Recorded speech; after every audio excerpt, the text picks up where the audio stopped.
तो प्यारे छात्र छात्रों, आज हम अध्याय पहला भोजन एवं मानव स्वास्थ्य के बारे में अध्ययन करते हैं। तो सबसे पहले हम जानते हैं कि भोजन क्यों जरूरी होता है। तो अपने को पता है कि भोजन ग्रहण करने से अपने को ऊर्जा प्राप्त होती है और ऊर्जा ग्रहण करने के लिए हम भोजन करते हैं। उसके बाद आता है कि भोजन के अंदर कौन कौन से पोषक तत्व उपस्थित होते हैं। तो आपको पता है भोजन के अंदर कार्बोहाइड्रेट होता है, प्रोटीन होता है, वसा होता है, खनिज लवण होता है, विटामिन होता है और जल उचित मात्रा में उपस्थित होता है।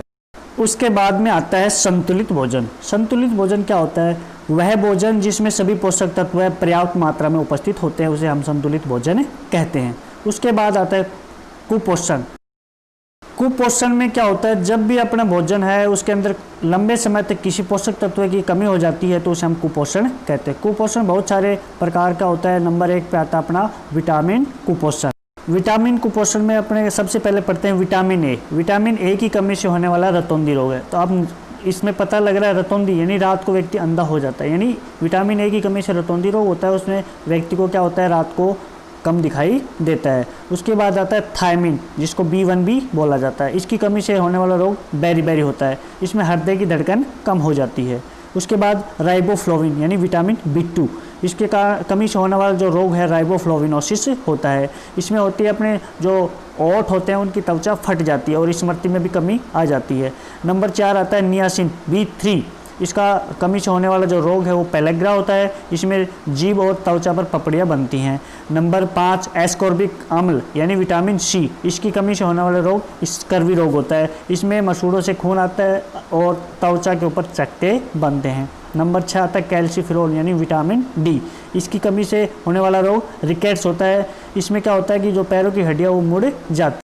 बाद आता है प्रोटीन कुपोषण। प्रोटीन कुपोषण में क्या होता है कि जब अपने शरीर को लगातार प्रोटीन की कमी होती है तो उसे प्रोटीन कुपोषण कहा जाता है। इसमें नंबर 1 आता है क्वाशिओरकोर। क्वाशिओरकोर, जब अपने शरीर में प्रोटीन की कमी होती है लंबे समय तक तो क्वाशिओरकोर रोग हो जाता है। इस रोग में बच्चे का पेट फूल जाता है, उसे भूख कम लगती है और उसका स्वभाव चिड़चिड़ा हो जाता है। इसी प्रकार जब प्रोटीन के साथ साथ शरीर में ऊर्जा की भी पर्याप्त मात्रा में कमी हो जाती है तो इस स्थिति में मेरेस्मस रोग होता है। मेरेस्मस रोग में शरीर सूख कर दुबला पतला हो जाता है और आंखें कांतिहीन और अंदर धस जाती हैं। इसके बाद आता है खनिज कुपोषण। अपने शरीर में बहुत सारे खनिज लवण पाए जाते हैं। जब इनकी कमी हो जाती है तो अपने को खनिज कुपोषण कहा जाता है। जैसे अपने शरीर के अंदर लोहा तत्व होता है वो रुधिर के हीमोग्लोबिन का भाग होता है। इसकी कमी से रक्तहीनता के कारण चेहरा पीला पड़ जाता है। इसी प्रकार कैल्शियम हड्डियों को मजबूत बनाता है। इसकी कमी से हड्डियां कमजोर और भंगुर हो जाती हैं। आयोडीन की कमी से थायराइड ग्रंथि क्रिया मंद पड़ जाती है, जिससे अपने गलगंड या घेंगा रोग हो जाता है। प्रमुख खनिज तत्व जिनके स्रोत एवं कार्य के बारे में हम चर्चा करते हैं। सबसे पहले आता है सोडियम।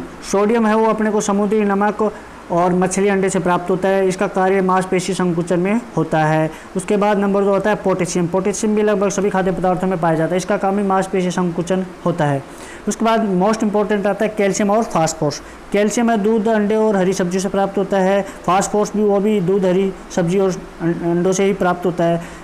कैल्शियम और फास्फोरस दोनों का एक ही काम होता है, अपने हड्डियां और दांतों को मजबूती प्रदान करना। नंबर 5 आता है लौह तत्व। लौह तत्व होता है अंडे, मांस, रक्त में पाया जाता है। इसका कार्य होता है रुधिर के अंदर हीमोग्लोबिन का निर्माण करना। उसके बाद 6 नंबर पर आता है आयोडीन। आयोडीन भी समुद्री नमक से भोजन से हरे पत्तों वाली सब्जियों में प्राप्त होता है। आयोडीन का कार्य थायरोक्सिन हार्मोन का निर्माण होता है। प्यारे छात्र छात्रों, आज की कक्षा को हम यहीं समाप्त करते हैं।